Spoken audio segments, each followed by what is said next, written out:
नमस्कार दोस्तों। आज के क्लास में हम लोग जो अपना एग्ज़ाम है आरबीटी का उसके जो पेपर है उसको देखेंगे। एक पेपर ऑलरेडी देख चुके हैं, एक और देखेंगे। थोड़ा कॉन्सेप्ट भी और क्लियर होगा और इन दोनों पेपर में से मुझे पूरी उम्मीद है कि 30% तक मैच कर जाएगा आपके एग्ज़ाम में। बाकी आप देख लेंगे 30% क्या, उससे ज़्यादा आप लिख सकते हैं। मतलब पास तो हो ही जाएंगे इन दोनों पेपर को अगर केवल देखें तो। पढ़ाई आपने चाहे की हो, चाहे मतलब अपने ऐप पर थोड़ा भी आपने देखा होगा तो उतने से काम हो जाएगा। पर ठीक है, कुछ जरूरी बातों का बस ध्यान रख लीजिएगा जो अभी बताने जा रहा हूँ। ठीक है, जो कुछ जरूरी बातें हैं उनका ध्यान रख लीजिएगा। जो अभी बताने जा रहा हूँ वो जरूरी बातें क्या हैं मैं आपको बता दूं एक सेकंड के लिए। तो एक चीज जान लीजिएगा, एग्जाम में पहली बात जो मूल बात है उसको याद रखिएगा। मैं फिर से कह रहा हूं आपसे, पहली बात कि अटेम्प्ट आपको सारा करना है। अटेम्प्ट आपको, एक चीज पूरा ध्यान समझिएगा, पहला अटेम्प्ट ऑल, सब अटेम्प्ट करिएगा। एक चीज मैं आपको बताऊं, आप कई बार ऐसा होगा कि क्वेश्चन के आंसर आपको नहीं आ रहे होंगे। ठीक है, आपको जो आ रहा होगा सही वही लिखिएगा। हो सकता है वो रिलेवेंट ना हो। ये देखिए, ये वो बात हुई जो एकदम फालतू बात हुई, जो सही नहीं है। लेकिन डिप्लोमा का एग्जाम है, मैं जो कह रहा हूं वो समझिए। आपको मान लीजिए क्वेश्चन कुछ बोला गया, हो सकता है उसका ठीक ठीक मतलब ना समझ पा रहे हो आप, या फिर क्वेश्चन आपको ना आ रहा हो।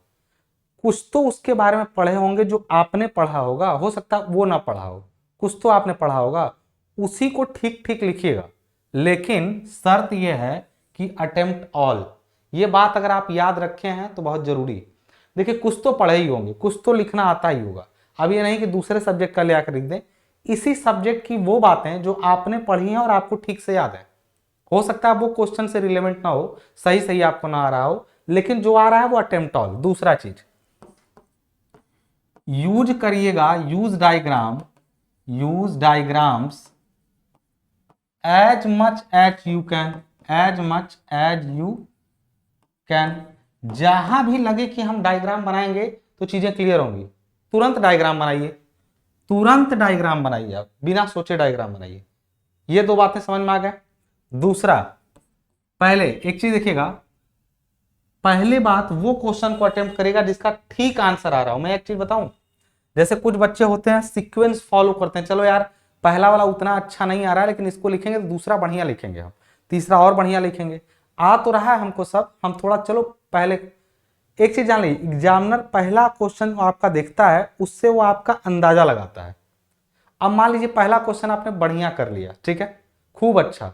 अगले क्वेश्चन में आपने थोड़ी गड़बड़ी की, वो कंफ्यूज है कि 4 नंबर दें कि 6 नंबर दें। तो वो बढ़िया किया अगर आपने पहला तो वो 6 दे देगा। लेकिन यदि आपने पहला खराब किया और बाद में वो कंफ्यूज हुआ कि 4 5 दें, तो हमेशा 4 देगा। इसलिए हमेशा ध्यान रखिएगा, फर्स्ट फर्स्ट क्वेश्चन जो भी रहे आपकी कॉपी में वो अच्छी तरीके से लिखा हुआ हो, और आपकी राइटिंग, ध्यान समझिएगा, राइटिंग अच्छी हो। लास्ट में एक चीज और, जब पूरा पेपर लिख लीजिएगा तो वहां पर हिंदी में है तो हिंदी में समाप्त, या इंग्लिश में द एंड लिख करके अपना रोल नंबर जरूर लिखिएगा। ये दो चीजें आप करिएगा, ये कॉपी इस टाइप से आपकी होनी चाहिए, ठीक है ना। आपने ये चीजें फॉलो कर ली तो आपका एग्जाम जो भी जितना भी आपको आ रहा था ना सिस्टमेटिकली। और दूसरा चीज लिखने का एक और तरीका समझिएगा, जब भी आंसर लिखा करिएगा, मान लीजिए पहले, मान लीजिए सेकंड क्वेश्चन आपको पहले अटेम्प्ट करना है, तो आप सबसे पहले लिखेंगे क्वेश्चन नंबर, और यहां पर लिख दिया सेकंड। फिर अगर सेकंड का ए लिख रहे हैं तो 2A यहां पे आपने बना दिया, और यहां पे आपने आंसर लिखना शुरू कर दिया, 2B 2C जो भी करना है आपको, ठीक है ना। तो क्वेश्चन नंबर 2 अगर कोशिश करिएगा कि एक में ही दो का, मतलब अगर क्वेश्चन नंबर 2 में कई होते हैं, 3 होते हैं, 2 करने होते हैं, तो उन दोनों को कोशिश करिएगा साथ रखने की, ठीक है ना। ये कोशिश करिएगा, भले ही 2 को पहले कर दिए, 1 को बाद में करें, बट 2 का दोनों साथ रखने की कोशिश करिएगा, ठीक है। आप समझ गए पूरी बात मैं क्या कहना चाह रहा हूं। तो ये लिखने का एक तरीका हुआ। तो ये पूरी बातें, और कॉपी को इस फॉर्मेट में लिखते चले जाइएगा, राइटिंग साफ और ठीक रखिएगा। बाकी तो नॉलेज है, ये तो सबको करना है, अब बाकी आगे नॉलेज के ऊपर डिपेंड करता है। चलिए आइए पेपर देखते हैं आज का, कि पेपर में क्या कहता है। पहला पेपर आपका एक करा चुका हूं, एक और पेपर आप लोगों का है। ये देखिए इस पेपर में क्या होता है। ये मॉडल पेपर है, तो ये एग्जैक्ट पेपर नहीं है, ये उम्मीद की जा रही है कि ऐसा पेपर आ सकता है, ठीक है। क्योंकि मैंने पहले ही बताया था, पहले ये थोड़ा चेंज होता था इसमें, तो पेपर हुए ही नहीं है तो मॉडल आएगा, मतलब एक्चुअल पेपर आएंगे कहाँ से। तो पहले 2.5 घंटे का समय है, 50 मिनट का पेपर होगा। पहला क्वेश्चन बोला आपसे कि रेल के भार पर विस्तृत चर्चा कीजिए, रेल के भार पर विस्तृत चर्चा करिए। इसका अर्थ हुआ कि देखिए रेल जब भी ली जाती है ना, रेल का ये इसका जो पीडीएफ है वो सीटीएस वाले में डाल दिया गया है, आप स्टडी मटेरियल से जाके उसको डाउनलोड कर लेंगे, ठीक है। तो एक चीज है, रेल का भार जो है, रेल का भार वो क्या होता है, रेल की जब भी हम लोग देखते हैं ना, देखिए रेल का जो डिजाइन होता है ना, ये जो रेल मतलब इसकी बात मैं कर रहा हूँ, रेलगाड़ी की बात नहीं कर रहा हूँ मैं, इसकी बात कर रहा हूँ, ये जो रेल की पटरी है उसकी बात कर रहा हूँ। तो रेल की जो पटरी होती है ना, वो कितना चौड़ा और कितना मोटा होगा ये डिपेंड करता है कि इस पर ऊपर से पहिए का भार कितना आ रहा है, जिसको बोलते हैं हम लोग एक्सल लोड। उसको क्या बोलते हैं, एक्सल लोड। तो ऊपर से एक्सल लोड जितना आता है उतना ही हैवी रेल बनानी पड़ती है। किसी ट्रैक पर से रेलगाड़ी कितनी हैवी रेलगाड़ी जाने वाली है उसी पर ये बनाया जाता है, उसी के हिसाब से डिजाइन किया जाता है। बात समझ रहे हैं। तो मैं क्लियर कट आपको बात बता दूं यहाँ पे कि जो एक्सल लोड के आधार पर ये जो रेलें होती हैं वो अलग अलग भार की बनाई जाती है। अलग अलग भार का मतलब, यदि रेल का 1 मीटर लंबा टुकड़ा आप लें, 1 मीटर लंबा, तो यहां से यहां 1 मीटर मान लीजिए आपने ले लिया, तो इस 1 मीटर का वेट कितना होगा, कभी 60 केजी होता है, कभी 52 केजी होता है। तो 1 मीटर का ही वेट अलग अलग होता है और ये हर 3-3 मीटर पर लिखे रहते हैं। बात समझ रहे हैं। हर 3-3 मीटर की दूरी पर ये लिखा रहता है रेल के ऊपर ही कि ये कितने मीटर की, कितने केजी की रेल है। जब आपसे बोला जाता है कि इतने केजी की रेल है, 60 केजी की रेल है, तो इसका मतलब है कि उस रेल की 1 मीटर लंबाई का भार 60 केजी है। बात समझे, उस रेल की 1 मीटर लंबाई का भार 60 केजी है, इसलिए उसको कहते हैं 60 केजी की रेल है, ठीक है ना। तो ब्रॉड गेज के लिए रेल अलग होती है, मीटर गेज के लिए अलग और इनके लिए अलग। अब मैं दिखा देता हूं आपको यहाँ पे क्या कहानी है, जो मैं बोला हूं यही सब यहाँ लिखा है। एक बार इसकी बस देखिए, यहाँ पे ये लेक्चर सुनना है और लेक्चर सुनने के बाद बस एक बार ये पीडीएफ ऐसे रन करा लेनी है अपने आंख के सामने। कहाँ मिलेगी, सिविल टेक के एंड्रॉइड ऐप में, फ्री स्टडी मटेरियल में, फ्री ऑफ कॉस्ट है। बड़ी लाइन यानी ब्रॉड गेज जो होता है उसमें प्रति मीटर लंबाई का वेट अगर 68 आर लिखा है, ठीक है ना, 68 आर का मतलब हुआ उस रेल का जो प्रति मीटर का भार होगा वो लगभग 68 केजी, लगभग का मतलब 67.36 होता है, मतलब 67.36 होता है, लेकिन 68 लिख देते हैं उसको, ठीक है ना, कि लगभग 1 मीटर लंबाई का भार 68 केजी है। यानी प्रकार है ये और ये मीटर में भार इसका दिया गया, दोनों चीजें, गेज भी बताया गया। यदि 60 आर लिखा है तो इसका मतलब 60.34 केजी पर मीटर होता है उसका वेट। ये देखिए प्रति मीटर भार यहाँ ऊपर लिखा है, तो ये सब प्रति मीटर के भार है। इसी तरह 52 आर यानी 52 केजी की रेल जो होती है उसके आगे लिखा रहता है 52 आर फॉर रेल है, आर का मतलब यहाँ रेल है, कुछ और है नहीं, 51.89 केजी पर मीटर लंबाई। बात समझना नहीं, ये रेलों के प्रति मीटर लंबाई का भार है। इसी तरह जब ये तो बड़ी लाइन के लिए हो गया, बड़ी लाइन के ये सब बनते हैं, सब ब्रॉड गेज वाले हैं। लेकिन जब मीटर गेज की बात करेंगे तो उसमें एफपीएस यूनिट का यूज किया गया, फुट पॉन्ड सेकंड में, तो पॉन्ड में लोड को दिखाया गया। तो ये 90 आर का मतलब बिल्कुल 90 केजी प्रति मीटर नहीं है, ये 90 पॉन्ड पर यार्ड है। पॉन्ड का मतलब आपको जानते हैं ना, वेट की यूनिट पॉन्ड भी होती है। तो लगभग 453 ग्राम का एक पॉन्ड होता है, लगभग 453 ग्राम का एक पॉन्ड होता है, आधा केजी कह लीजिए, तो आधा केजी का एक पॉन्ड, तो यानी 90 पॉन्ड का मतलब 45 केजी के आसपास हुआ। तो यहाँ पर देखिए 45 केजी लिखा हुआ है, एकदम 45 केजी नहीं हुआ, कुछ कम हुआ। तो 90 यार्ड का मतलब हुआ 90 पॉन्ड पर यार्ड का मतलब एक यार्ड में 3 फीट होते हैं, 3 फीट का एक यार्ड होता है, मतलब एक लंबाई 3 फीट की हो तो उसको एक यार्ड बोलते हैं। तो लगभग ये जान लीजिएगा 3 फीट से कुछ ज्यादा का एक मीटर होता है, ठीक है। तो यहाँ प्रति मीटर लंबाई को बोला जाता है, यहाँ प्रति यार्ड लंबाई बोली जाती है। तो मीटर गेज में ये चीज 75 का मतलब हुआ 75 आपका पॉन्ड पर यार्ड, और 60 तो 60 पॉन्ड पर यार्ड। केजी में नहीं है, ये पॉन्ड पर यार्ड में है, ये केजी प्रति मीटर में था, मीट्रिक यूनिट में, ठीक है। जबकि नैरो गेज जो होती है वो एक ही बनती है 50 आर की, यानी 55 पॉन्ड पर यार्ड की। बात समझ रहे ना। तो आपको एक समझ में आ गया होगा कि मोटा मोटा इनके बारे में ये चीजें आप याद कर सकते हैं और लिख सकते हैं अपने एग्जाम में, तो इससे इंपैक्ट अच्छा जाएगा। कि रेल में पूछा गया था हम लोगों से कि रेल में जो रेल का भार है उसका क्या मतलब है, रेल के भार पर विस्तृत चर्चा है। रेल के भार के बारे में आपने समझाया और सभी के भारों को मानक रूप से यहाँ पर लिख दिया। ठीक है, जो बोला हूं वही चीज लिखा गया। पहले का अ था, दो करना था, पहला क्वेश्चन देख लिया। दूसरा क्वेश्चन जो कह रहा है, कह रहा सुरंगों के गुण व दोषों की विवेचना कीजिए। सुरंग जो होते हैं टनल, उसके गुण और दोष क्या क्या है। गुण क्या है, सीधा संरेखण। देखिए सुरंग को ले जाने के लिए ना, अगर आप सुरंग बना रहे हैं तो सबसे बड़ा फायदा यह है कि देखिए सड़क बनाएंगे या ब्रिज बनाएंगे तो कहीं से ही होके जाना पड़ेगा। ब्रिज हर जगह थोड़ी बन सकता है, सड़क है तो सड़क जहां ले जाने लायक रहेगी वहां सुरंग कहीं से भी ले जा सकते हैं। सबसे बड़ा फायदा सुरंग का क्या है, उसको आप कहीं भी ले जा सकते हैं। अंदर एक बार गए तो फिर कहीं जहां चाहे सीधा सीधा निकाल लीजिए, कहीं मोड़ने मोड़ने की जरूरत नहीं है। जबकि रोड और ब्रिज को मोड़ना पड़ता है, जहां जगह मिलेगी वहीं से ले जा सकते हैं। तो ये सीधा सीधा निकल जाता है। अब बाधा रहित मार्ग मतलब इसके रास्ते में कोई रुकावट तो आने वाली है नहीं। सुरंग तो काफी नीचे होती है तो उसमें कोई रुकावट तो आएगी नहीं। तो ये फायदे हुए, ये गुण और वो दोनों की बात हो रही है। अब बात करते हैं हम लोग घनी आबादी से दूर।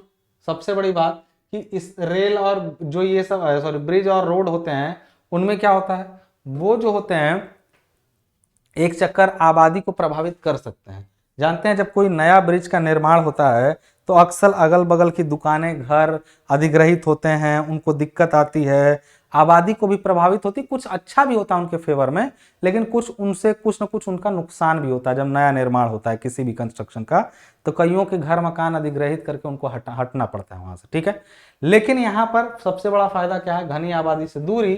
सड़क रेल मार्ग को घनी आबादी के बीच से गुजारना नहीं पड़ता। सड़क या रेलमार्ग नहीं, ये रहेगा सुरंग।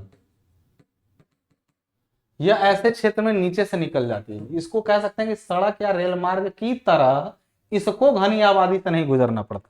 ये लाइन पूरी ठीक से नहीं लिखी गई है। सड़क रेलमार्ग को, यहां आप ही पढ़िए, गड़बड़ है ना, लिखना चाहिए सुरंग को घनी आबादी के बीच से नहीं गुजरना पड़ता, या ये कह सकते हैं कि इसको सड़क या रेलमार्ग की तरह घनी आबादी के बीच से नहीं गुजरना पड़ता, यह ऐसे क्षेत्र से नीचे से निकल जाती है। ठीक है ना। ढुलाई व्यय में बचत, मतलब जब भी कहीं पर सामान ढोने की बात होती है तो सबसे सस्ता तरीका सुरंग होता है, क्योंकि ढुलाई वगैरह करने में सुरंग बड़ा आसानी से काम करती है। क्योंकि सुरंग मार्ग पर अनुलंब ढालें यानी ग्रेडियंट नहीं होते या बहुत कम होते हैं, अतः वाहनों को न्यूनतम चढ़ाई उतराई का सामना करना पड़ता है और ढुलाई व्यय कम आता है। ढुलाई व्यय में सबसे दिक्कत आती है चढ़ाव पर ले जाना या उतारना वहां से। ठीक है, मौसमी कुप्रभाव से मुक्त। ब्रिज पर हैं या रेल में है तो बाहर बारिश वगैरह होती है तो उसका असर पड़ता है पैसेंजर पर, लेकिन सुरंग के अंदर चाहे कुछ भी आए, बस भूस्खलन लैंडस्लाइडिंग ना हो, नहीं तो उसमें ज्यादा दिक्कत है। फिर सुरंग के भीतर कुट्टी यानी पेवमेंट वर्षा बर्फबारी आंधी तूफान से बची रहती है, अतः हर ऋतु में यातायात बनाए रखना संभव है। सुरंग के अंदर से आप कभी भी हर मौसम में जा सकते हैं। फिर कह रहा संचार व पूर्ति लाइनों के लिए उत्तम, मतलब ऐसी चीजें जो संचार यानी कम्युनिकेशन वगैरह वाली कोई चीज है तो सुरंग के अंदर से ले जाइए, वो बहुत कम प्रभावित होती है। जैसे आंधी आया, धूप आया, भूकंप आया तो सिग्नल तुरंत गायब, मोबाइल से तुरंत मोबाइल से सिग्नल क्या हुए, गायब हो गए।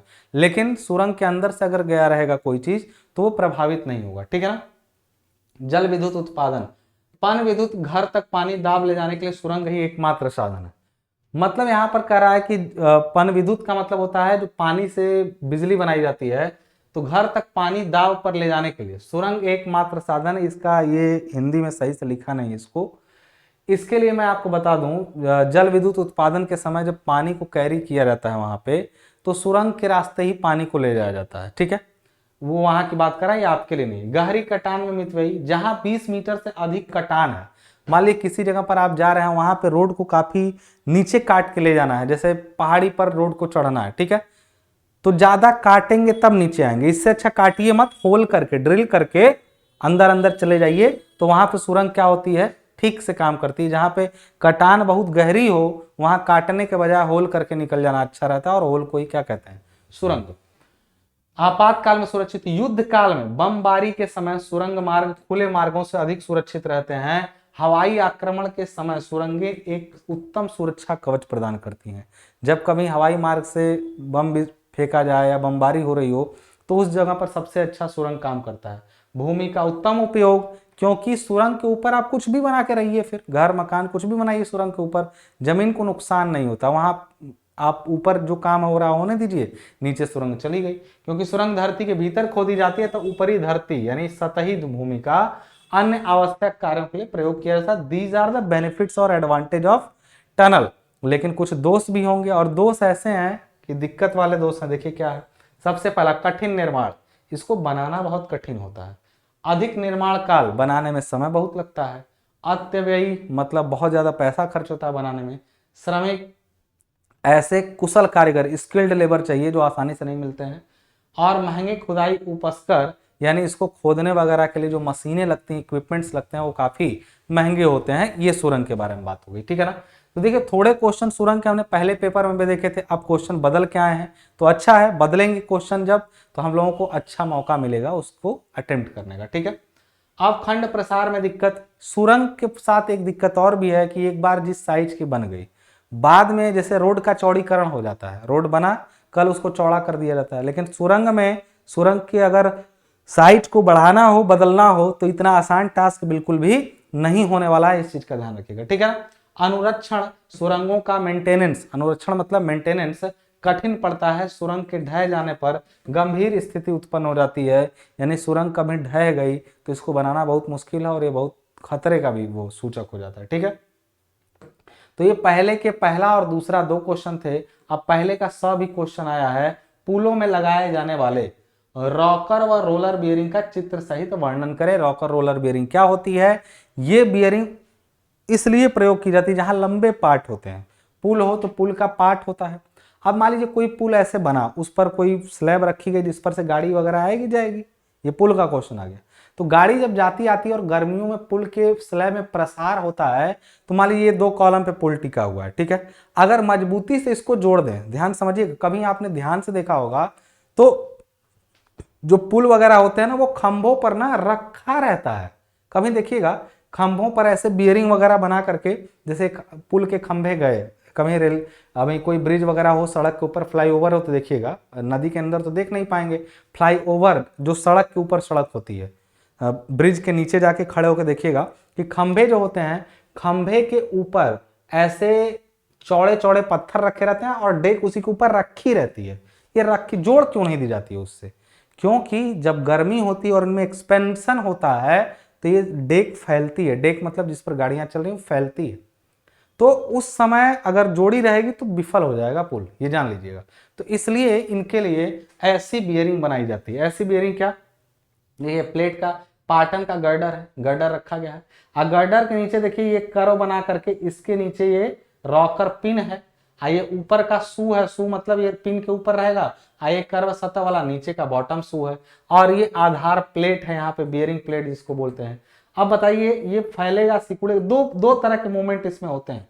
ये गर्डर ऐसे रखा गया इस टाइप से, ध्यान रखिएगा, ऐसे रखा गया गर्डर इस टाइप से, पुल ऐसे है इसकी इस लंबाई में, ऐसे पुल है लंबाई में, मतलब आप समझ जाइए कि ये पुल जो है ना, ये आपको चौड़ाई दिख रही है पुल की, ये चौड़ाई दिख रही है।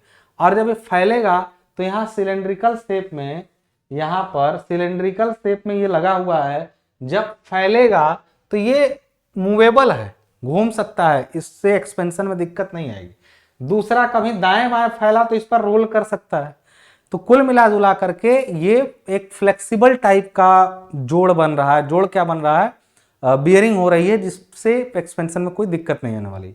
यही डायग्राम आपको रॉकर और रोल बियरिंग, रॉकर और रोलर बियरिंग कहा जाता है। रॉकर रोलर बियरिंग में एक जगह बियरिंग प्लेट रखी जाती है, कई बार बियरिंग प्लेट के जगह पर नीचे रोलर भी लगा दिए जाते हैं। यहाँ पे देखिए रोलर लगा हुआ है, और यहाँ पे फिर वही रॉकर पिन लगा हुआ है। तो ये रॉकर एंड रोलर बियरिंग है। ये जो है इसमें रोलर नहीं है, केवल रॉकर है, इसमें रॉकर और रोलर दोनों है।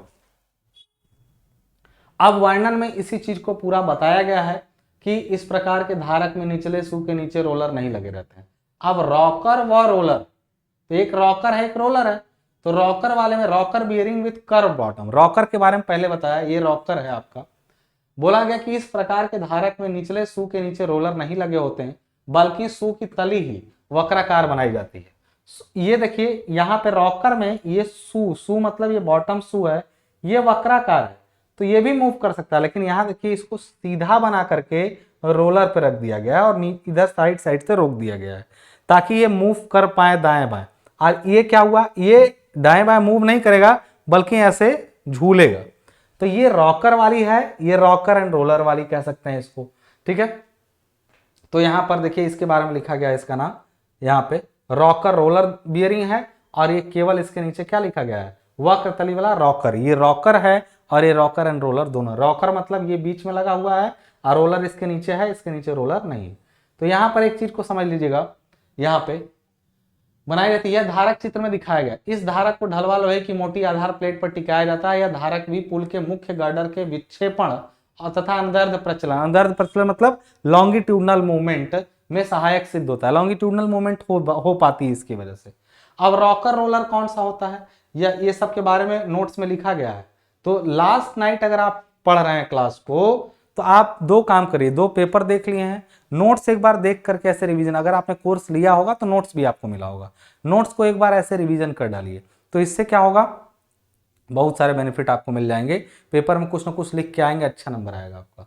अब रॉकर रोलर धारक जो है वो क्या है, यह धारक ऊपर वर्णित रॉकर धारक की तरह होता है, रॉकर बेरिंग की तरह ही होता है, परंतु इसके नीचे बॉटम शू को अनेक बेलनाकार रोलरों पर टिकाया जाता है। ये 1 2 3 4 बेलनाकार रोलर हैं, उसमें रोलर नहीं थे, जो घूम जाने में स्वतंत्र होते हैं, जो घूम सकते हैं। इस व्यवस्था से पुल का गर्डर कोणीय गति के साथ, ये ऐसे ऐसे घूमने के साथ आगे पीछे ये क्या अनुदैर्ध्य दिशा में भी आगे पीछे सरक सकता है। रोलरों को घूमने में सरलता के लिए इसके नीचे इस्पात के आधार प्लेट जो प्रस्तंभ और आधारों से जुड़ी होती है लगा दी जाती है। रोलरों का शू के नीचे से खिसक जाने रोकने के लिए इनको एक पिंजरे केज से जोड़ दिया जाता है और आधार प्लेट के सिरों पर उभार दिए जाते हैं। ये आधार प्लेट है, इसके सिरों पर ये उभार दिए गए हैं, ऐसे दोनों तरफ से देखिए सिरे उठा दिए गए हैं, तो ये बाहर नहीं निकल सकते हैं, ठीक है ना। यही चीजें बता दी गई हैं। तो ये बियरिंग है पुल का, पुल की बियरिंग को पढ़े हम लोग, उसमें एक बियरिंग ये भी आई होगी, ठीक है। तो ये पहला क्वेश्चन हुआ आपका। अब बात करते हैं हम लोग, देखिएगा यहाँ पे, अब बात करते हैं हम लोग 4 प्रश्नों को उत्तर देना दूसरे में। पहला है रेल पटरी बिछाने के लिए दूरबीन विधि। रेल पटरी बिछाने की दूरबीन विधि को संक्षिप्त में बताइए। संक्षिप्त में दूरबीन विधि में कुछ होता नहीं, सिंपल रेल पटरी को बिछा रहे हैं, ठीक है। तो बिछाते समय अब देखिए सिंगल रेल पटरी में दिक्कत आती है, कैसे मैं आपको बता देता हूं एक सेकंड के लिए। मान लीजिए आपको एक जगह पे रेल पटरी ऐसे बिछानी है, इसके बगल में कोई और रेल पटरी है नहीं, दूसरा गाड़ी मोटर जानते ही हैं ले जाना कितना मुश्किल होता है रेल की पटरी के अगल बगल। तो हम लोग करते क्या है, हम लोग के पास जुगाड़ क्या होता है उसका, रेल पटरी को यहाँ पे एक बात बताइए, आदमी ढो ढो के अगर सामान, यहाँ पे मान लीजिए डिपो है, डिपो यहाँ पे है, डिपो से माल उठा के यहाँ तक पटरी बन चुकी है, अब फिर यहाँ पे ले जाएगा आदमी, फिर आगे पटरी बनेगी, फिर ले जाएगा ढोने, कितना दिक्कत होगा ढोने में। या तो बगल में कोई और रेल पटरी होती तो रेलगाड़ी से ऐसे ढो के ले जाते, सामान फटाफट वहां गिरा देते जहां काम होता। बड़ा ज्यादा सामान चाहिए होता है घर के अंदर, सोचिए छत पे जब सामान चढ़ाना होता है कितनी दिक्कत होती है, बालू गिट्टी सीमेंट, ये तो पूरा मान लीजिए किलोमीटर भर लगभग रहता है। तो इसमें करते क्या है, इसको ऐसा बनाते हैं ना कि इसी पर ट्रॉली लगा देते हैं, जितना बना है वहां तक जाएगा, सामान गिराएगा, यहां तक का बन गया फिर आगे जाएगा, जहां तक ये बनता जाएगा उसी का यूज कर करके, उसी का यूज कर करके सामान ढोया जाएगा, उसी पटरी का। ये तभी जरूरत होती है जब कभी कोई अगल बगल पटरी अवेलेबल ना हो, सिंगल लाइन हो। तो एक बार पढ़ लेते हैं ये क्या कह रहा है। दूरबीन विधि क्या है, कह रहा है कि इकहरा रेल मार्ग सिंगल ट्रैक डालने के लिए टेलीस्कोपी विधि अपनाई जाती है। इस विधि में जितनी रेल पटरी तैयार हो जाती है उसी के द्वारा वैगन्स में निर्माण सामग्री लादकर स्थल पर पहुंचाई जाती है। वैगन मतलब रेल का वो डब्बा। जब रेल पटरी 1.5 किलोमीटर लंबाई में बनकर तैयार हो जाती है तो रेल शीर्ष पर नया भंडारण बना लिया जाता है। मान लीजिए 1.5 किलोमीटर तक तो बनाए, फिर उसके बाद एक और नया वहां पे बना दी, फिर वहां से ढो रहे हैं। अब 1.5 किलोमीटर तक एक ही जगह डिपो बना, 1.5 किलोमीटर तक उसी पर हुआ काम, फिर 1.5 किलोमीटर बाद जा करके दूसरा बनाए, फिर तीसरा बना दिए डिपो, ऐसे करके जहां तक डिपो से मटेरियल गाड़ी द्वारा मटेरियल पहुंचाया जाता है, रेल शीर्ष से आगे मटेरियल टाली द्वारा लिया जाता है। इस प्रकार नए भंडारण स्थापित करते जाते हैं और पटरी डालने का काम आगे बढ़ता जाता है। भारत में टेलीस्कोपी विधि अधिक प्रयोग की जाती है। पटरी डालने का कार्य विभिन्न चरणों में बांट लिया जाता है और अलग अलग गैंग को सौंप दिया जाता है। गैंग मतलब रेलवे में जो काम करने वाले मजदूर होते हैं उनके संघ को गैंग कहते हैं, ठीक है। तो ये था आपका कि दूरबीन विधि क्या है जिससे पटरी मापी जाती है, पटरी बिछाई जाती है। एक चीज पूछा हम लोगों से कि क्रीप मापने की एक विधि समझाइए। ये सरल विधि है सबसे।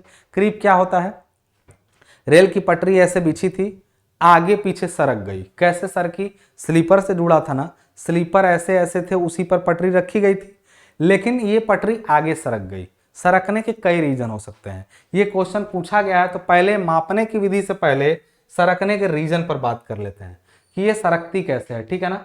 तो हम लोग बात कर लेते हैं रेल पटरी पर सरकने के बारे में कि चलिए पहले ये वाला क्वेश्चन पहले देख लेते हैं, चौथे का सा। इसमें पूछा विसर्पण क्या है, इसको रोकने का भी वर्णन, उपायों का भी वर्णन करिए। पहले इसको देख लेते हैं, वो अपने आप सिद्धांत क्लियर हो जाएगा, ठीक है। रेल में विसर्पण के क्या कारण है, इसको अच्छा एक चीज मैं आपको बता दूं, यहाँ देखिए सारे क्वेश्चन जो पूछे गए हैं वो कभी ना कभी आए हुए हैं, ठीक है ना। ये कभी ना कभी आए हुए क्वेश्चन है, दिखा दूं मैं आपको। मान लीजिए यही क्वेश्चन है, ये झूला पुल का निर्माण, ये भी नहीं आया हुआ है क्योंकि पहले उतना ब्रिज प्रभावी नहीं था। पहले ब्रिज सारे जितने ट्रांसपोर्टेशन मीडियम है सब एक ही में थे, ठीक है ना। तो जो आए हुए हैं ना, उसमें से मैं आपको एक चीज बता दूं, ये वाला क्वेश्चन कभी आया नहीं हुआ है, लेकिन आगे के लिए इंपॉर्टेंट है। आगे का मतलब जूनियर इंजीनियर के एग्जाम वगैरह के लिए इंपॉर्टेंट है। तो आप 3-4 लोगों ने इसके बारे में अपनी थ्योरी दे डाली। क्या दिया?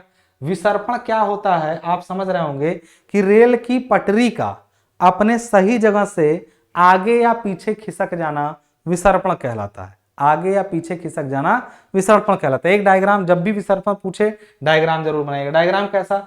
ये ऐसे है, मान लीजिए ये पटरी है, पहले स्लीपर ऐसे था, सॉरी इसको ऐसे करिए, ये रेल की पटरी है, पहले स्लीपर यहां था ऐसे, अब वो स्लीपर जो है ऐसे खिसक गया। ये अगला स्लीपर यहां था, ऐसे खिसक गया, ऐसे था, ऐसे खिसक गया। इसका मतलब एक पटरी मूव कर गई आगे, पहले स्लीपर इस जगह पे था, वो नई जगह पर खिसक के आ गया।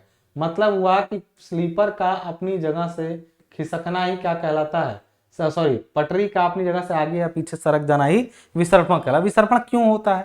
तो उसके लिए एक सिद्धांत है विसर्पण के कारण और इसको रोकने के उपाय। तो कारण क्या है? लहर सिद्धांत यानी वेव थ्योरी है। जब रेलगाड़ी ऐसे चलती है तो पहिया जहां गिरता है ना, वो उस जगह को दबाता है, ठीक है।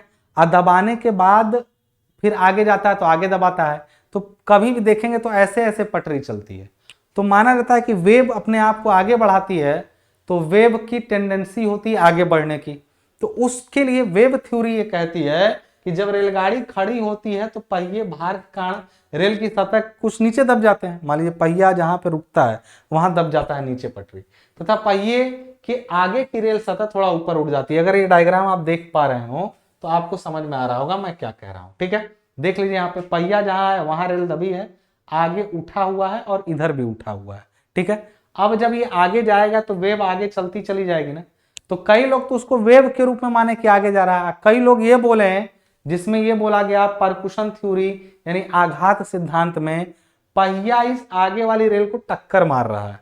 कई लोग बोले आगे धक्का दे देता है, कई लोग बोले पीछे धक्का दे देता है। अब रेल आती भी है और जाती भी है, तो पता नहीं चलता है। ये पता लगाना बहुत मुश्किल है कि रेल का मूवमेंट रेलगाड़ी की दिशा में हुआ है या रेलगाड़ी की दिशा से विपरीत हुआ है। ये थोड़ा गड़बड़ सिद्धांत है। क्यों? कहेंगे सर हम पता लगा लेंगे। ये रेलगाड़ी है, ठीक है ना, और ये इधर चल रही है। तो मूवमेंट अगर इधर पटरी की हुई है तब तो रेलगाड़ी की दिशा में हुई है, और रेलगाड़ी इधर जा रही है तो कुछ लोग कहे नहीं पहिया पीछे धक्का मारता है। जैसे हम लोग जमीन पर चल रहे हैं, ऐसे दौड़ रहे हैं, तो हम पीछे की तरफ धक्का मार रहे हैं जमीन को ना, तो कुछ लोगों की थ्योरी ये भी आई कि वो पीछे की तरफ मूव कराता है तो पटरी पीछे जाती है। कुछ लोग बोले ना पटरी को ऐसे धंसा तो ये ऊपर उठा तो ये आगे की तरफ धक्का मारा तो पटरी आगे खिसकेगी। अब चूंकि एक ही ट्रैक पर सारी गाड़ियां जाती हैं तो अलग अलग लोगों ने अपने अपने विचार दे डाले।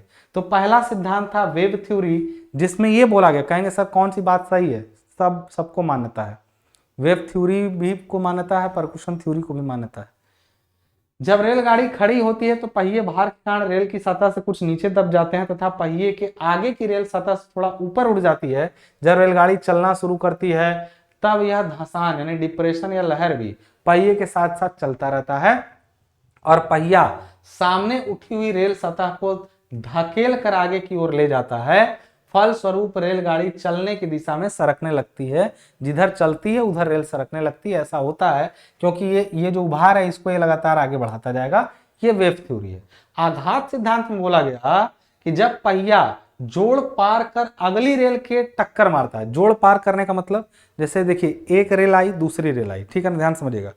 एक रेल है दूसरी रेल, दोनों को फिश प्लेट और फिश बोल्ट से जोड़ा जाता है ना, तो इस रेल को क्रॉस करके रेलगाड़ी जब इस पर गई तो ये इधर वाले को टक्कर मारती है, ठीक है।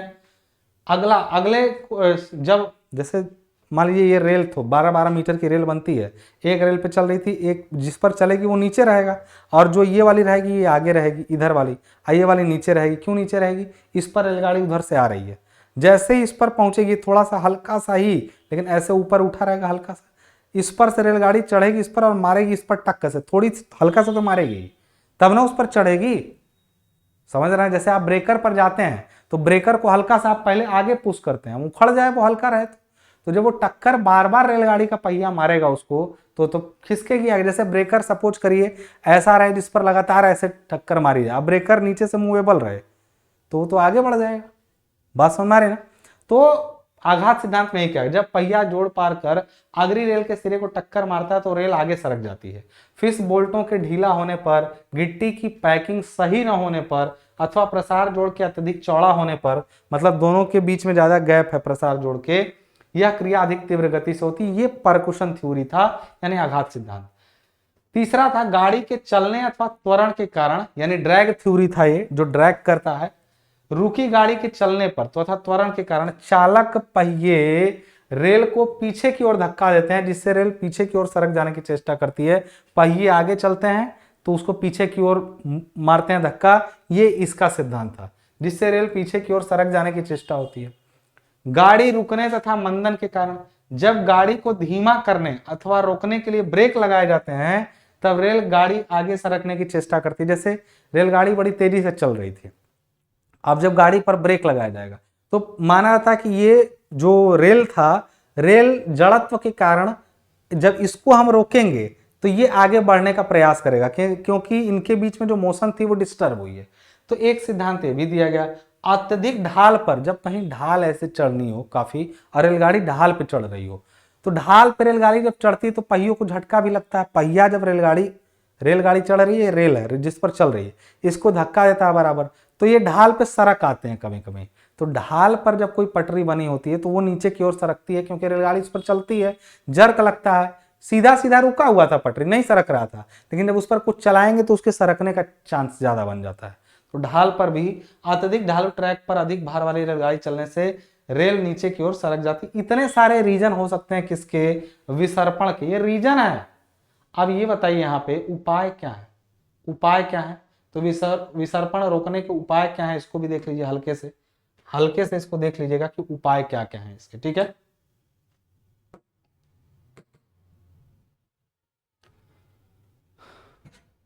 चलिए, तो उपाय देखिए। अच्छा, ये दिखाया गया है यहाँ पे विसर्पण रोधी एंकर वगैरह यहाँ पे लगाए गए हैं क्या? देखिए पटरी है पूरी आपकी, ये सरक सकती है, लेकिन इसके लिए जगह जगह पर एंकर मतलब रोकने के लिए ब्लॉक्स लगाए गए हैं स्लीपर के साथ। विसर्पण रोकने के उपाय, फिश बोल्टों के लिए बने छेदों में सब्बल यानी क्रोबार होती डालकर सरकी हुई रेलों को खींचकर इसे अपनी मूल स्थिति में लाया जाता है। मान लीजिए एक दूसरे से डिस्टर्ब हो गई हैं आगे पीछे, तो सब्बल से इसको खींच के अपनी सही जगह पर लाया जाता है। पटरी को एक अन्य रेल के टुकड़े से जोड़कर भी इसकी स्थिति ठीक की जाती है। विसर्पण ठीक करते समय रेल के एक सिरे पर फिश बोल्ट ढीले कर दिए जाते हैं तथा दूसरे सिरे पर फिश बोल्ट खोल दिए जाते हैं।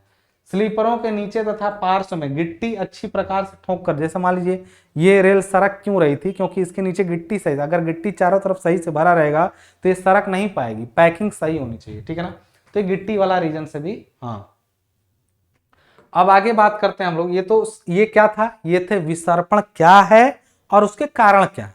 विसर्पण क्या है और उसके कारण क्या है, इसकी बात हम लोगों ने यहां पर समझा। अब हम लोग बात करेंगे क्या? विसर्पण नापने की विधि के बारे में, ठीक है ना। विसर्पण नापने की विधि के बारे में बात करेंगे। तो यही मापने की विधि समझाइए बोला गया था।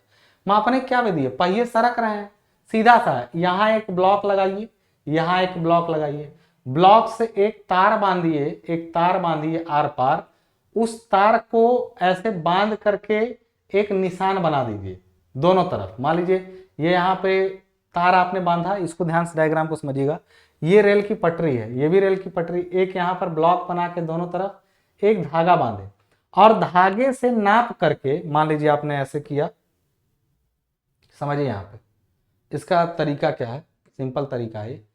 चलिए यहाँ पे एक ब्लॉक बनाए और यहाँ पे एक ब्लॉक बनाए, एक सीधा धागा अंदर अंदर बांध दिए, समझ में आ रहा ना।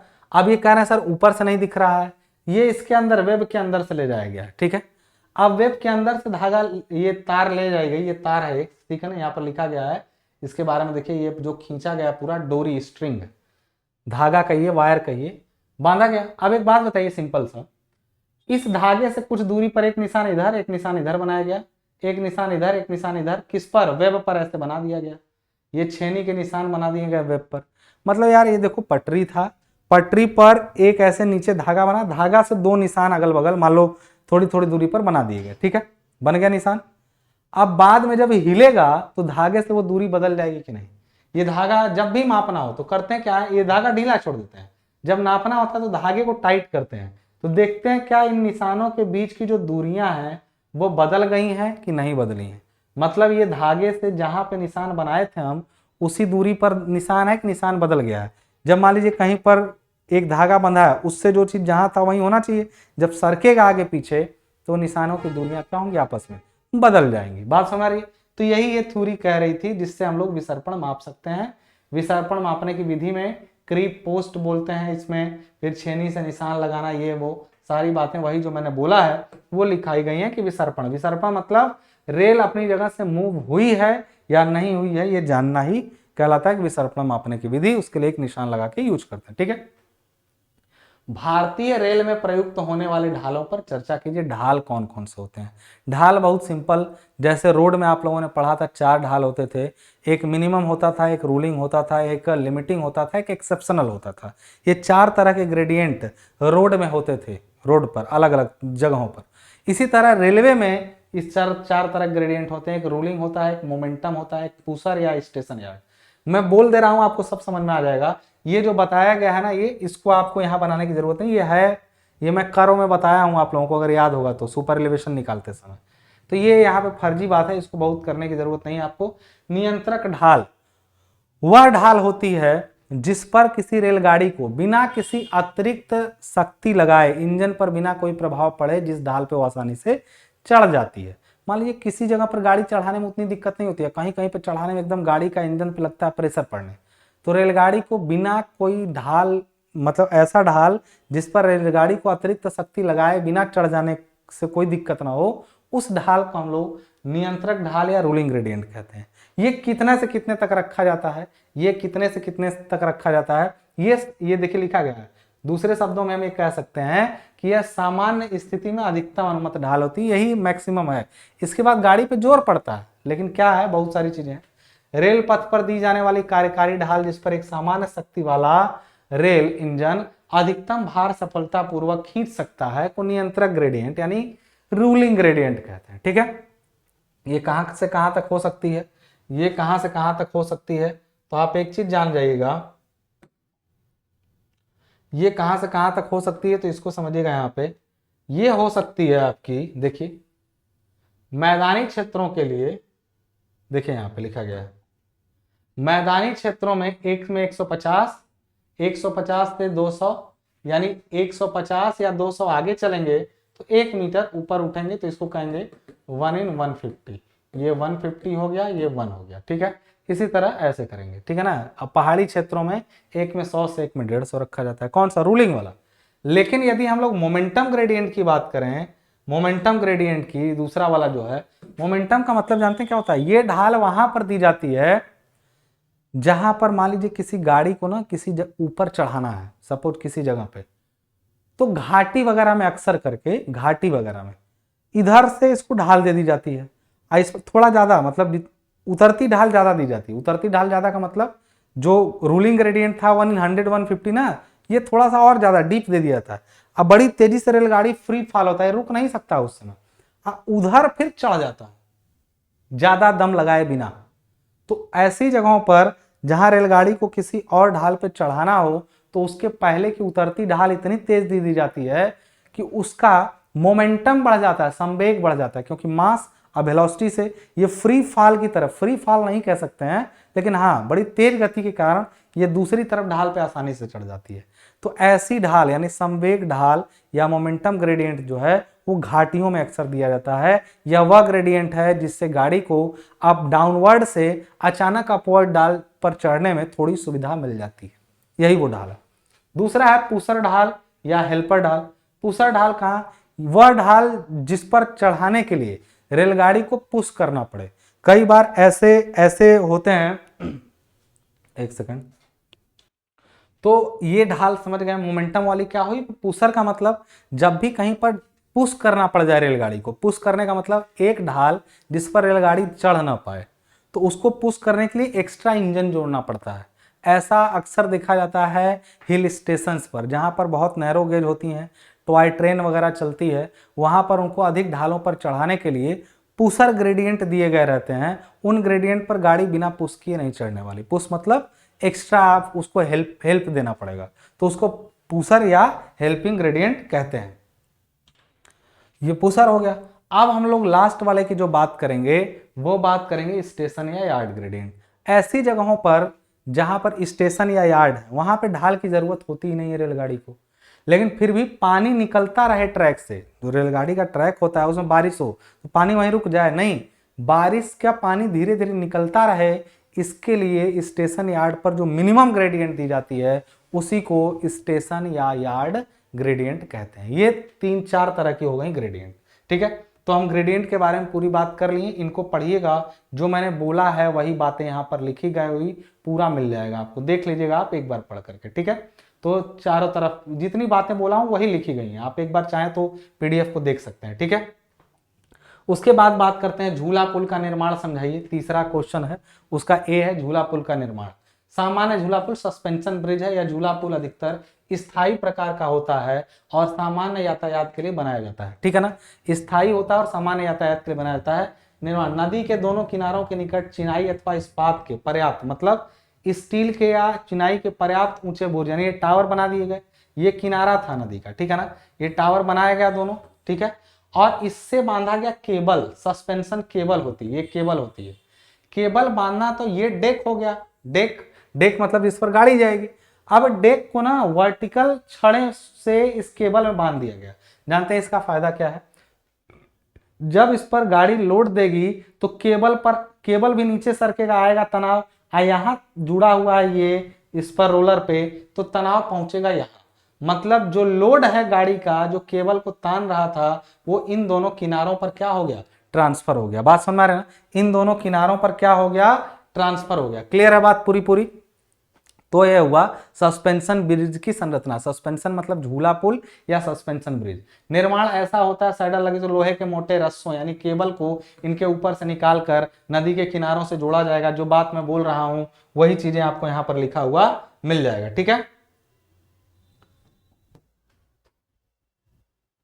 आइए देखते हैं आगे। अब देखिए, तो वही चीजें यहाँ पर पूरी बताई गई हैं। एक क्वेश्चन यहाँ पर दिया गया है कि एक सीधी बड़ी, यहाँ पर देखिएगा ध्यान से, एक सीधी बड़ी लाइन पर वाटर घुमाव क्या है अब भगवान जाने, 1:10 पर होता है। वक्र होना चाहिए वहां पे, वक्र की त्रिज्या तथा क्रॉसिंग की लीड। इस क्वेश्चन को आप छोड़ दीजिएगा, ऐसा नहीं कि लगवा नहीं सकता हूं। दो बातें हैं इसमें, एक तो इनकम्प्लीट सा है, अच्छा नहीं है, दूसरा चीज एग्जाम में नहीं आएगा, विश्वास करिए। गलती से आ गया तो ऑप्शन मिलेंगे, कहेंगे सर न्यूमेरिकल नहीं करवा रहे हैं क्या। देखिए मैं कैसा न्यूमेरिकल करवाता हूँ आपको पता भी है कि जब करवाने लगूंगा तो क्या दिक्कत आएगी, बट ये एग्जाम के टाइम पढ़ने वाली चीज नहीं है, तो इग्नोर करिए इसको। अभी आपको समझने में दिक्कत आ जाएगी, इसी में समय चला जाएगा, तो इसको इग्नोर करिएगा। भारतीय रेलवे में किन किन पदार्थों की गिट्टियों का प्रयोग किया जाता है, याद करिए। इसके पहले वाले पेपर में भी गिट्टियों का जिक्र हुआ है, किन किन पदार्थों की गिट्टी। आपका पत्थर की गिट्टी थी, स्टोन की, ग्रेवल था, कंकड़ था, बालू था, मूरन था, कोयले की राख थी, सिंडर थी, और ईंट का ब्रिक बैलास्ट था। यानी जितनी तरह की गिट्टी या चीजें हो सकती हैं उन सबका रेलवे के रूप में यूज किया। जब लिखने जाइएगा तो सोचिएगा मत कि रेलवे वाले में, जितनी गिट्टी तुम जानते हो ना, सारी गिट्टियों का प्रयोग किसी न किसी तरह से रेलवे में किया जा सकता है। बस एक बार रीडिंग लगाना। ग्रेवल वगैरह में क्या फायदा है, तुरंत जल निकल जाएगा। यह ढेलों के रूप में अलग अलग मापों का स्थान पाया जाता है। सस्ता होता है परंतु भार पड़ने पर पाउडर पी जाता है, इसलिए रेल पथ के अनुरक्षण में काफी कठिन। यह कम भार वाली गाड़ियों के लिए उपयुक्त है।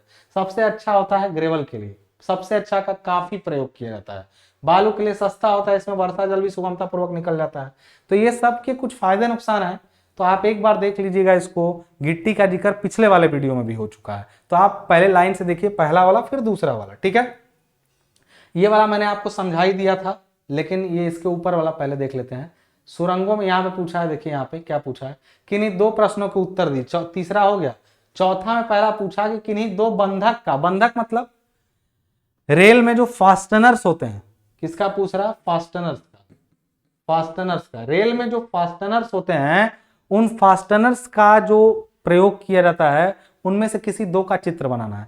एक तो फिश बोल्ट बना दिया है, एक फिश प्लेट बना दिया है। देखिए फिश प्लेट है, फिश बोल्ट है, इसके अलावा फास्टनर्स नहीं होते हैं, बहुत सारे हैं, जैसे डॉग लेग्ड है, या उसका डॉग नेल्ड है, जितना कुत्ता कील है, तो इलास्टिक बेंट है, बहुत सारी चीजें होती हैं उसमें, ठीक है ना। लेकिन आप इजी वाला है, सिंपल, एक फिश प्लेट, फिश बोल्ट, ये फास्टनर का काम करते हैं, बना दिए। फास्टनर मतलब रेल पटरियों को आपस में बांधने के लिए, उनको स्लीपर से लगाने के लिए जो व्यवस्थाएं होती हैं, उनको फास्टनर्स बोलते हैं, ठीक है। तो ये आपका यहाँ पर हिसाब किताब हो गया। सुरंगों में प्रकाशकरण का संक्षिप्त टिप्पणी लिखिए। सुरंगों में जो प्रकाश की व्यवस्था की जाती है, लाइटनिंग एंड वाटर ड्रेनेज, इन पर बात सुरंग में सबसे लास्ट में चैप्टर में किया गया था कोर्स में। तो एक बार पढ़ लेते हैं इसको कि क्या क्या है, इसको देख लीजिएगा एक बार ध्यान से। यहां पे देखिएगा, यहां पे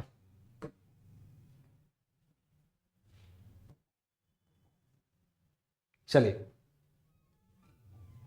सुरंगों में प्रकाश, क्योंकि सुरंगें धरती के भीतर सूर्य के प्रकाश रहित क्षेत्रों में खोदी जाती हैं और इसमें जटिल प्रक्रियाएं करनी होती हैं, तो सुरंगों के कृत्रिम प्रकाश की उत्तम व्यवस्था, चूंकि सुरंग धरती के अंदर होती हैं, तो लाइट इसमें अच्छा खासा जाना चाहिए। कम रोशनी में श्रमिकों को कार्य करने में दिक्कत आती है और कार्य में दोष भी रह जाते हैं। ड्रिलिंग, ढुलाई, ढुलाई का मतलब जो मकिंग होता है, जो सुरंग खोदने से जो कचड़ा निकलता है, उस कचड़े को ढोना, मकिंग उसको कहते हैं। क्षेत्रों में शाफ्ट की तली पर, भंडारण स्थल पर, पंपन स्टेशन आदि जगहों पर पर्याप्त प्रकाश बना रहना चाहिए। यातायात वाली सुरंगों में भी इनके सेवा काल में, मतलब जब सुरंग बन भी जाए तब भी लाइट अंदर होनी चाहिए, नहीं तो उत्तम प्रकाश व्यवस्था रखनी होती है। प्रकाश संबंधी मुख्य बातें निम्न है। क्या मुख्य बातें हैं प्रकाश से संबंधित, देखिए। विद्युत प्रकाश सबसे उत्तम रहता है, इलेक्ट्रिक लाइट सबसे उत्तम है। इसके उपलब्ध न होने पर गैस यानी कोल गैस, एसिटिलीन गैस व तेल वाले लैंप भी प्रयोग किए जाते हैं।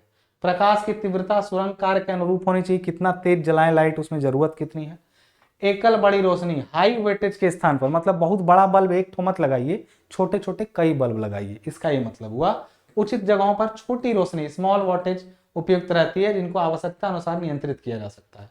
इससे बल्ब आदि के फ्यूज हो जाने पर समस्त कार्य क्षेत्रों में कार्य ठप नहीं पड़ता। मतलब एक बड़ा लगाने से अच्छा है छोटे छोटे लगाइए, ताकि एक आध फ्यूज हो तो बाकी काम करते रहें। एक ही बड़ा रहेगा तो नुकसान ज्यादा होगा। लैंपों को सुरंग की दीवारों अथवा छत में खांचा काटकर लगाया जा सकता है। प्रकाश के लिए एक से अधिक सर्किट डालने चाहिए, मतलब एक ही व्यवस्था न रहे, क्योंकि उसमें काम भी करना है, तो आप एक से अधिक व्यवस्थाएं बनाए रखिए, ठीक है। फिर दूसरी बात यहाँ पर कह रहा है कि रेल में विसर्पण के क्या कारण है, ये हो चुका है, देख लीजिए, वो प्रकाश के बारे में था, वो हो चुका, ये मैंने पहले ही समझा रखा है आपको। अब बात करते हैं हम लोग किसका, यहाँ पे ये पूरा बात हो चुका था विसर्पण के बारे में।